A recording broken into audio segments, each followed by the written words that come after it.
Right, good morning. I thought I was recording. I've just been talking to the phone for a few minutes and then it just flashed up saying camera's going to switch off for inactivity, which is a shame because it was really flowing quite well.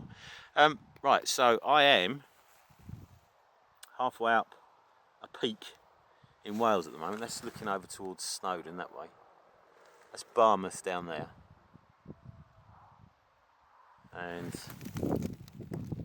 he's looking with... He just wants to get going. He just wants to get moving. So I was listening to Neil Oliver this morning, and it's quite refreshing, to be honest, listening to him. And I know a lot of people think that he's paid opposition, and I think on occasions I've thought that as well. But listening to him again today, I kind of dispel that. And the paid opposition thing, oh God Almighty, it does wind me up. But anyway, that said, Neil Oliver was talking. Shut up, Bodie. Neil Oliver was talking about Trump this morning with Bev Turner. I think it was posted last night.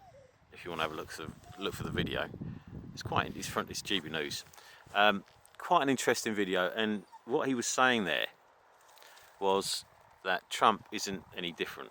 And I've been saying that. I said that from the beginning. I said that from 2016. I said Trump wasn't going to do anything. He's a Zionist. God Almighty, how many proofs do you need? And the billionaires protect the billionaires. Let's face it. And he's just there to work for them. I think still. I mean, he gives this big show. I mean, look, RFK. You know, what's happened there? He was going on about investigating vaccines and trying to put a stop to all these unnecessary vaccines. Well, I think they're all unnecessary, to be honest. I think they all are. I think they're all unnecessary. I say it. There you go. I would have supported measles and mumps and maybe rubella individually, but as a combined vaccination, I was always set against that in the late 90s. I thought it was wrong. It was the fact that it was forced on us. We weren't given any choice in that whatsoever. We couldn't even pay to have that choice.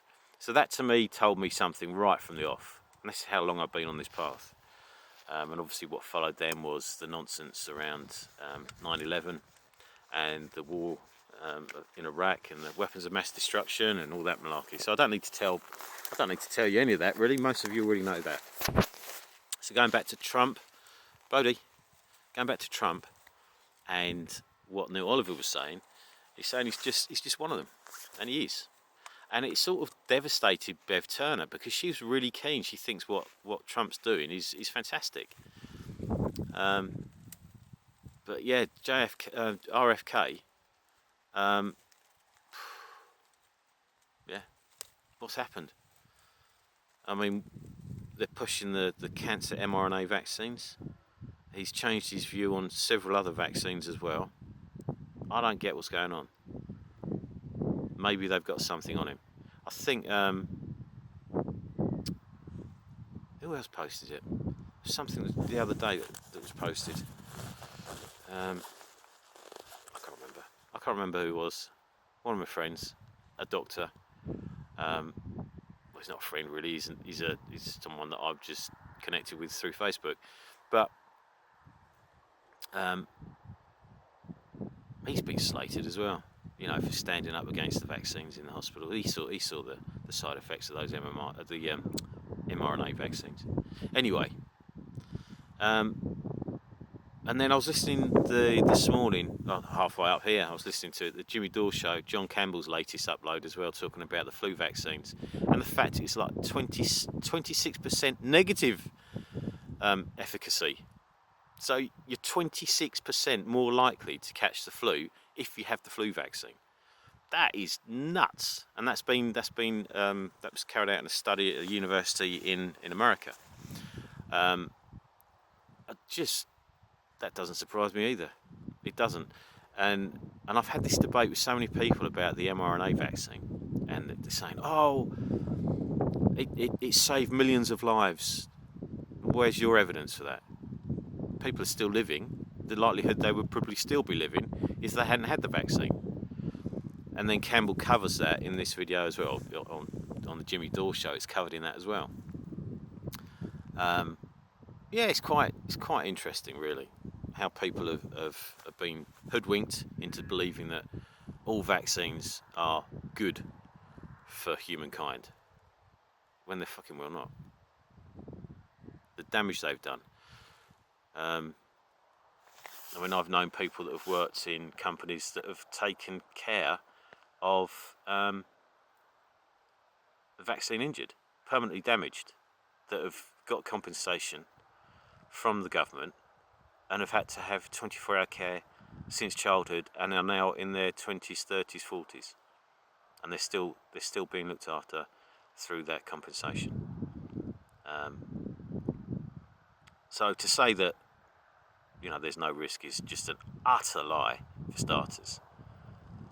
Saying that there's a small risk of injury, that's probably a fairer risk, that's probably a fairer assessment. And then that gives you the option, I think, of then either taking the vaccine or not. And I think there should always be a choice in anything that you do in this world. So, anyway. Yes, Jimmy Dore, or John Campbell's video, if you want to go and look for that, that's you know, it's really quite good, about the flu vaccine. And Neil Oliver and Bev Turner, both worth watching. Yeah, and I think what Neil was saying about Trump is, yeah, he's not for us. Again, none of them are in place to look after the masses. They're just not. That's not what this world's about. And people need to wake the fuck up to that fact, because until people do, nothing is going to change. And I include, as I've said before countless times, the order followers. They are the biggest problem in society. The paid hands of government, the police, are just... And I know not all police are bad. I know they're not. And I also know that the police are restricted by the laws that are decreed by government, that are pushed down and enforced by the judiciary. I get that. I do. I understand that.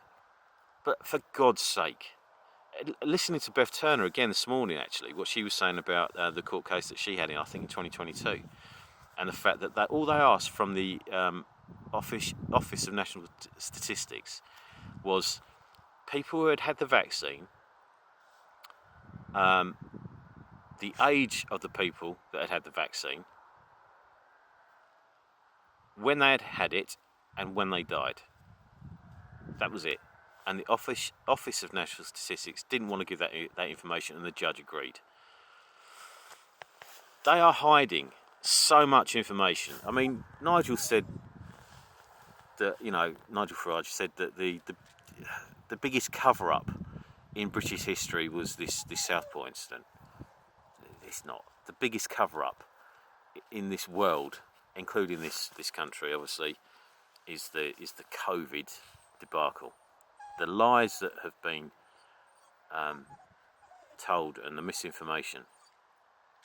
And anyone with any kind of intelligence should be able to understand that. Bodie, stop it. But they're not. The most intelligent people aren't seeing that, because for some reason they're incapable of... I don't know what they're incapable of. I mean, I'm no, you know, high achiever by any means. I've got common sense though.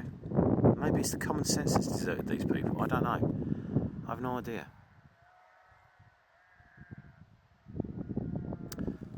But yeah. So what's next? What is next? Is Tony Blair finally going to get his digital ID? Quite possibly. Are the CBDCs going to be rolled out? Oh, they are, absolutely. Now, I've been going on about this end date. Oh yeah, that's funny. 31st of March 2025 was the end of the COVID project, wasn't it? The World Bank organisation. And then the day after that, what happened in America? What did Trump do? There you go. I knew something big was going to happen. And it started. How incredible. There's a plan. There is a conspiracy going on. And it's got so many layers to it. It's just so complex, so monumental that most people just cannot seem to get their head around what's going on. I can't sometimes. I can't believe that so many things are planned and timed. But these people are so clever. The people that are running the show know exactly how to work us. The psychology that they use against humanity is, you got to give them credit for it, because these people, the bulk of the people in this world fall for it every single time. There's a distraction and everyone gets fucking, oh look at that, and the focus is there. Oh that, what about that? COVID happened 5 years ago. People have moved on. The world's moved on. They've forgotten about it because there's been so many other things that the world have been distracted by. Wars, for instance. You've got Ukraine, you've got you've had Syria, you've had Yemen, obviously Israel, and so that all these distractions are going on. Then you've got all the immigration or migration or illegal immigration, whatever you want to call it. All of that's happening still. And then people are worried about their finances as well. There's still inflation going on, well above the 3% that's been announced. You can see it in the shops.